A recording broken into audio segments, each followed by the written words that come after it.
Just watching this solidarity with Mumia. Devil to be kind.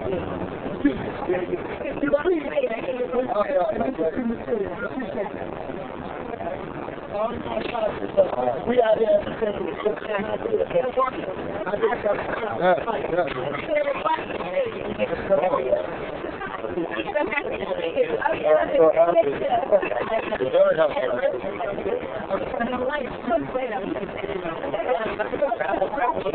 No. I'm happy. They were doing a good job. Yes.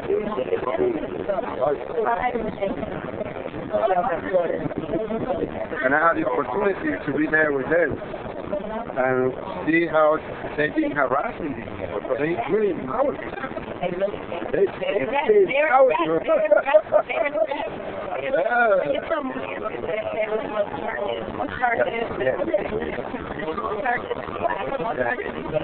Yeah. So they have the power. Very effective. And he's also out the other at least. Oh yeah, well, I was and I had a show on parole, and I had someone who spent 32 years in prison. And he spoke about how after all, I figured that out. As soon as I heard the first story, nobody was prepared. You can imagine, I have support outside. You can imagine those people. But I here's but we have our own network. I work with an old team. Some people, they have a very good agenda, like this one, because it's full of the money. But my biggest concern is you have to learn how to find the interconnection. Okay, and you can't go into disconnecting the socio-political system that is going to target people intentionally with these institutions. You can't be naive about it. You don't know what you do. Yeah, call things by the name. No. You never had enough people. I would tell people. How the enemy is fighting them. I learned a long time ago, you encounter the enemy at the second level. They're negotiating, let's negotiate. They're negotiating, so let's negotiate. They're talking, so let's talk. They're mediating, let's mediate. So they're killing people. Oh, you have to stand there.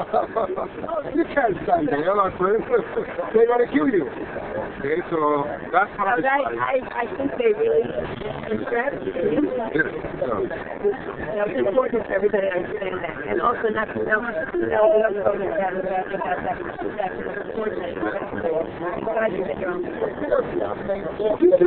Did you have a vision that you would have your chance to tell your story back? Say that again? While you were suffering, you said, I get you back, I'll tell my story. Oh, yeah. Well, the issue of isolation. Because they never told me that they were going to send me to that place at all. And I'm a minimum security inmate. So they really treat me like maximum security. The handcuff, the chains, leg cuff, the search, everything. And then they send me 10 days to the court. That's 23 hours in confinement. But in theory, it's 23 hours. In theory, you can spend 4 days there without getting out of there. No shower, no nothing. And I went through all that nonsense. Did you develop some new forms of yoga? Oh, yeah. I learned a long time ago that silence is not a waste of time. And they really want to use silence and isolation as a way of destroying you to break you. Okay, but I know how to play with silence. Then I started writing. Writing and reading more. Okay, and then talking to the other guys that was inside the cell with me. Writing consciousness. So that's the biggest issue there. You start asking people, you have an idea why they aren't there? You understand what a capital resources is? You understand what the Christian industrial capital is? No, we don't. So you have to start educating people, raising consciousness, awakening. That was part of my job. Any place, any moment that you're going to get inside this prison, I'm going to take it back. So I'm not going to waste my time. Okay? So that's what I started doing. Then I ended up going into encouraging people to finish to take the GED. They assigned me to teach social studies. They want me to teach about the USA government and USA economy. So I like that. Wow. Now, by then they were giving in, or these were independent decisions without... They don't know what the hell they were going to do with me. They want to keep me busy, so they thought that was the best way. Well, if I were their negotiator, I'd like that offer. But it's a great experience, but again, I was challenged. It's really a challenge, because the more you think in theory that you're prepared, but you're not prepared. Something like that. It's psychological and physical structure. It's, in terms of power, control, psychology, the whole idea should be rethought. Prison is about it. Oh yes, because first it's about a social. They need to control you. They need to remind you. It's like a colonial state. So you are the colonizer, and you have all these people that they've been colonized. And everything there is about your uniform means that you have to surrender to me. You're an inmate. And I'm in charge here. Constantly, for 20 hours a day, they want to remind you that they are in charge. Surrender to us. Yeah, surrender to us. They want you to feel powerless. So, like, for example, why is that supposed to be good? I mean, we're in their heads. Is that sort of like... You have these kind of people that, I don't know what else they have in their head. I mean, suffering, for punishment to be suffering is one thing, but to make the suffering a form of slavery, an extreme form. And also, keep in mind that this is a prison industrial complex. Oh. So you're getting a lot of millions or billions of dollars from these people, from us. So take care of us. we the resources that produce that stupid money. You have people here, you're going to kill them. That was the issue with slavery. You think, yeah, you need to punish them, but you can't kill them. But if you kill them, who else is going to do the job? Now, can you contrast that with anything you heard good about prison systems in other countries? Yes, Dominican Republic. They have a prison there called La Victoria. I don't know what they call it. It was created by Trujillo during his regime to torture people, disappear people there. Okay? So the whole purpose is, how are you going to break this person? That's it. Well, what is their model for, the American model for, after they break you, then what? What have they got left? Then you're going to do what? Just come and drink, or what? They just want to surrender you. They just want to. You have some sick people that they feel pleasure doing it. They're torturing people, isolating people, demonizing people, dehumanizing people. So this is the way they do it. They feel some kind of pleasure. Which is wrong, but this is the way they function. What does the Bible say about that? Well, the Bible says a lot of that. Like, for example, the issue of solidarity, the issue of love, okay, that is very important. People commit mistakes. Some people that I met there, yes, they commit mistakes, but we are supposed to deal with something that's very clear in the Bible. Restitution of justice, not punishment. The criminal justice system in the U.S. is not about restitution of justice. It's about punishment. And now more and more into giving some compensation to the so-called victims. Okay? So whatever the victims want, we want to compensate the victims. We want to give the victims an opportunity for revenge. That's not going to work. If you look at this in reality, you now reduce crime. Forget about eliminatory crime. And then on top of that, they put so much emphasis into personal. an interpersonal crime or violence. But what about structure? What about institutional violence? Institutional crime. Okay? No, they don't want to deal with that. We've been saying, what the hell are we going to do with Bush, Cheney, Gonzalez, Condoleezza Rice, all these people? You know, all these people in Iraq, Afghanistan, all over the place, where the hell they are? They are. So you trying to tell me that they're not criminal? Yes, they're criminal. So we need some kind of restitutional justice so we can start dealing with people. That's the biggest point about it. But to take your point a little further, the crimes that aren't being punished are so much worse than the victims of our system that they should be turned loose. Really, and they're very selective because let's say someone kills someone, not only to give some pleasure, some way of revenge to the victim of the person who is dead. But what about this police? What about my family? Let's say I commit the murder. But what about my family? I put my family also into pain. So who is going to deal with them? Okay? You have a lot of victims here. It's about just the restitution of justice. So sooner or later, you need to bring that person back into society. Someone productive into society. And we're not there. You know, when I was suggesting the Bible, one thing that came to mind even after the question was how, like Babylon, we are so-called champions of freedom and democracy, a cruel Roman Empire. But when it comes to taking pleasure in revenge and watching wrestling, I mean, our prison model is, what's the word, primitive. Oh, yeah, very primitive. It's not about, again, goes straight to dehumanizing, demonizing, breaking people. And then you start asking yourself, so what's the purpose of this? Right? We're going someplace with this. We're creating more anger. And that's very dangerous. Because what goes around comes around. Okay? And then we're not paying attention to that. We're building a future generation with a lot of anger because you kill my parents. And you incarcerate my parents. I enter into the street homeless because you took away my parents. So we're not dealing with prevention here. It's something out of control. And they call it correction as an irony. Again, it's more revenge. Revenge. A masochism, a sadism. Yes. We already have, inside we have about 3 million people. The biggest prison population in the world. And that's without counting people on supervision. We have a lot of millions there. On parole, on probation.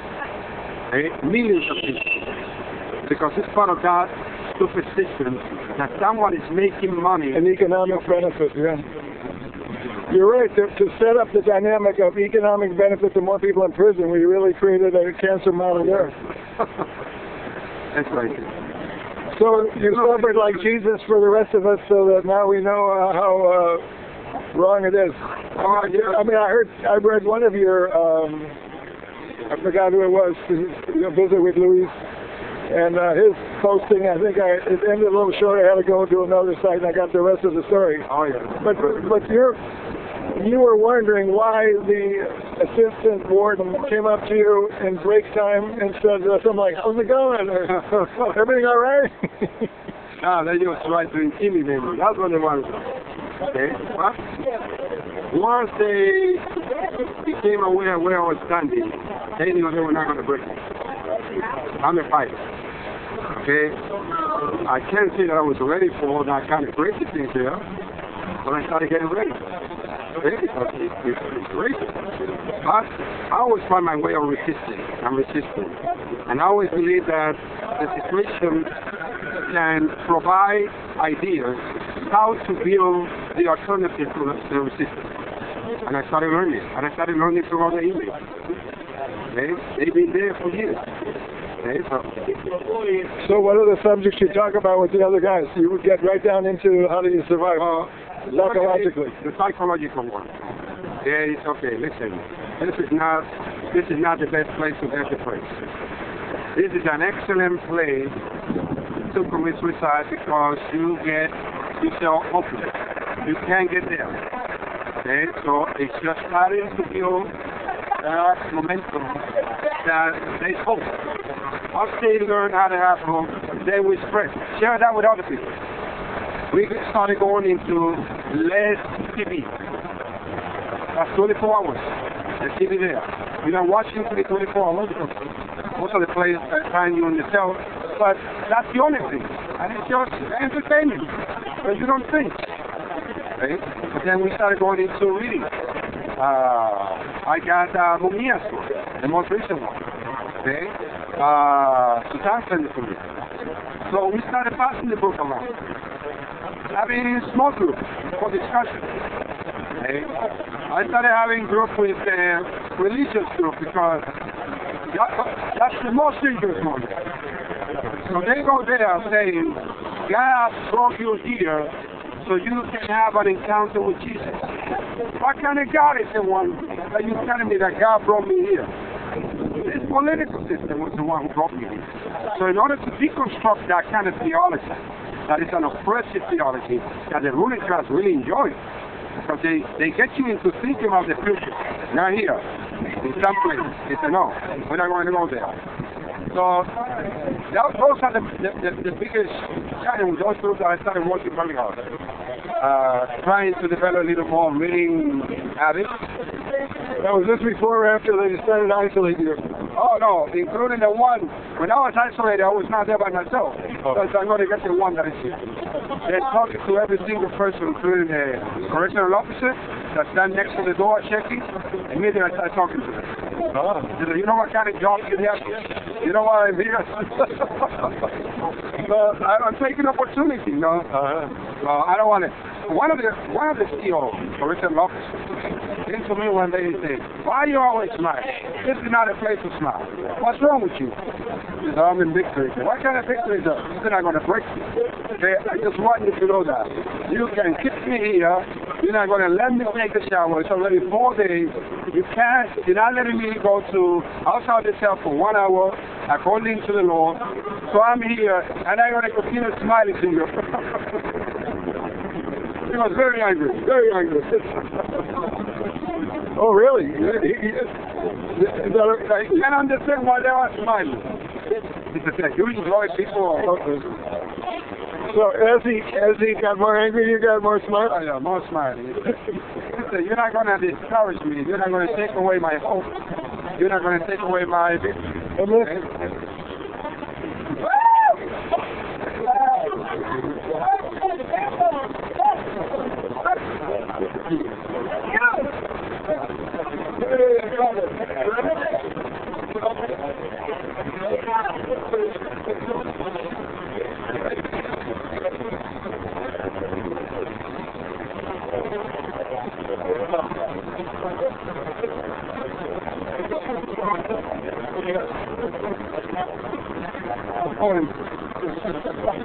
I thought of a quick fix. If Obama would assign an ombudsman with grand powers to understand injustice. I'm still waiting. He's going to wake up. So what? And he's going to give you something more than that slogan that yes we can and it's now. I want Obama to convince me that I was wrong. That from the beginning I said he's an audio proof. He's black on the outside, so he's running the white supremacist group agenda. Okay? So I would like him to prove that I'm wrong. So I can have to say, I'm sorry, I was wrong. And you can smile about that. Yes. But until now, I'm right. He's running the same agenda. The imperialistic capitalism, neo-colonialism agenda. Okay? So, it's another thing. With George Bush can have a weapon and tell you, I'm going to kill you with this.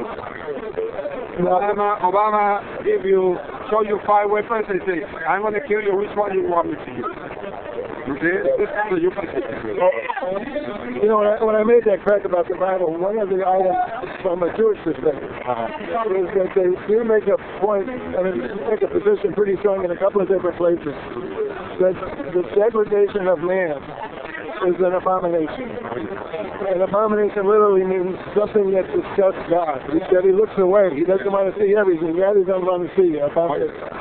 And they say, for example, to whip somebody more than 40 lashes degrades the man in the sight of other men, which is an abomination. So the idea of degradation is an abomination. And prison, as you described it, is pure degradation. Which is very interesting. Judaism, where Christianism and also Islamism come out, the whole issue of the restitution of justice and the body temple of God. So that's why you need to learn how to eat well, exercise well, clean your body well, not abuse your body. And nobody's going to abuse your body because the body is the temple of God. Except the prison system abuses it. That's exactly what they're doing. Abusing the body, but it's not all the body. It's some people, working class people, while most of the people going into. What I value the most today is identifying this will to break. What is it breaking? I don't know exactly. I was saying in Judaism, breaking is degradation. But from a Christian point of view, it's beating the devil out of somebody. I mean, it's a sickening point of that. And then because you have the issue that Jesus brought, that is about how we're going to share. Instead of taking away, instead of breaking, how is that we're going to share? And we also need to share because what is powerful with solidarity, that if you are in pain, I want you to share your pain with me. Okay? So that's empathy. So we become connected, not to share pain. So we need to find a way how to stop your pain. That's when we build the movement. That's okay. It just helps that smile continues. That's yes.